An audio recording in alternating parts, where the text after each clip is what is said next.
मैं अपने चैनल भक्ति में शक्ति में आप सबका स्वागत करती हूँ और आज कृष्ण वाणी बोलती हूँ जो भगवत गीता में लिखा है। श्री कृष्ण जी ने कहा है। अगर ये अच्छा लगे तो चैनल को लाइक शेयर सब्सक्राइब कर दीजिएगा। श्री कृष्ण जी कहते हैं, जिस प्रकार मनुष्य अपने पुराने वस्त्रों को त्याग कर नए वस्त्र को धारण करता है, ठीक उसी प्रकार आत्मा पुराने तथा व्यर्थ के शरीरों को त्याग कर और नए भौतिक शरीर को धारण करता है।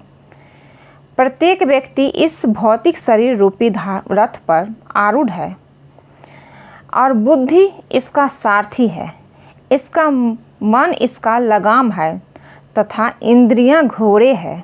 इस प्रकार मन तथा इंद्रियों की संगति से यह आत्मा सुख या दुख का भोगता है। मृत्यु के समय जीव द्वारा विकसित की गई चेतना उसे दूसरे शरीर में ले जाती है। कौन क्या कह रहा है, कैसे कह रहा है और क्यों कर रहा है, इन सब से आप जितना दूर रहेंगे उतना ही आप खुश रहेंगे। समझदार व्यक्ति जब संबंध निभाना बंद कर देता है तो समझ लेना उसके आत्मसम्मान को कहीं न कहीं ठेस पहुंची है। अहंकार, घमंड, क्रोध और निष्ठुरता से अज्ञान उत्पन्न हुए आसुरी प्रकृति के लोगों के गुण हैं। इनका त्याग करना ही हमें अच्छा इंसान बनाता है। मोह उसी का करो जिस पर आपका अधिकार है। जिस पर आपका अधिकार ही नहीं है उसका मोह भी नहीं करना चाहिए।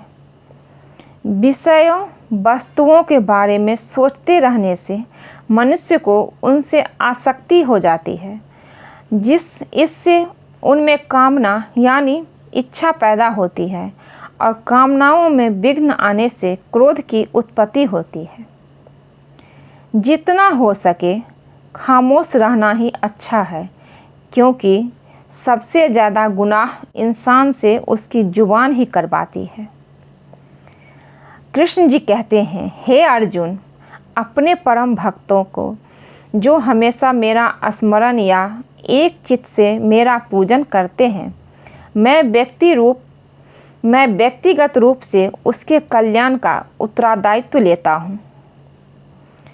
हे परंतु जो लोग भक्ति में श्रद्धा नहीं रखते वे मुझे प्राप्त नहीं कर पाते, अतः वे भौतिक जगत में जन्म मृत्यु के मार्ग पर वापस आते रहते हैं।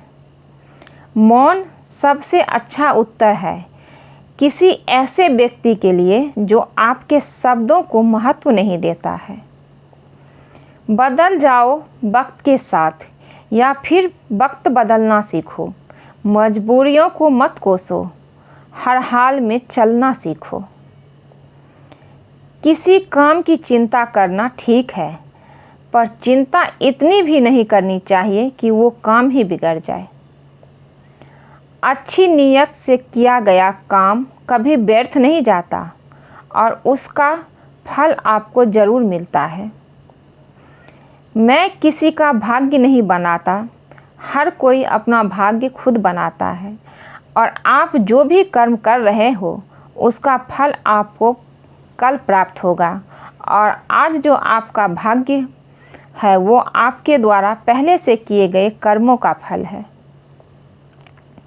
मनुष्य नहीं उसके कर्म अच्छे या बुरे होते हैं और जैसे मनुष्य के कर्म होते हैं वैसे ही फल की प्राप्ति होती है। तुम्हें सिर्फ अपने कर्म करने का अधिकार है, किंतु कर्म के फलों के तुम अधिकारी नहीं हो। तुम ना तो कभी अपने आप को अपने कर्मों के फलों का कारण मानो और ना ही कर्म करने की में कभी आसक्त हो जाओ। ऐसा श्री कृष्ण कहते हैं। सही कर्म वो नहीं है जिसके परिणाम हमेशा सही हो, अपितु सही कर्म वो है जिसका उद्देश्य कभी गलत ना हो। संसार में कोई भी मनुष्य सर्वगुण संपन्न नहीं होता, इसलिए कुछ कमियों को नज़रअंदाज करके रिश्ते बनाए रखिए। पूर्णता के साथ किसी और के जीवन की नकल करने पूर्णता के साथ किसी और के जीवन की नकल करके जीने की तुलना में अपने आप को पहचान कर अपूर्ण रूप से जीना बेहतर है।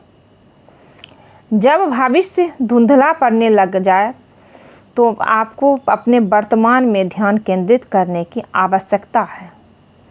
कोशिश कर, हल निकलेगा, आज नहीं तो कल निकलेगा।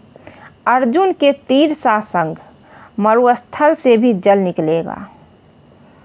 जीवन की सबसे बड़ी गलती वही होती है जिस गलती से हम कुछ सीख नहीं पाते। जब हमारा माइंड यानी कि मन कमज़ोर होता है और परिस्थितियाँ समस्या बन जाती है और मन स्थिर होता है, तब परिस्थितियाँ चुनौती बन जाती है। जब हमारा मन मजबूत होता है तो परिस्थितियाँ अवसर बन जाती है। मनुष्य की मानवता उसी वक्त नष्ट हो जाती है जब दूसरों के दुख पर हंसी आने लगती है।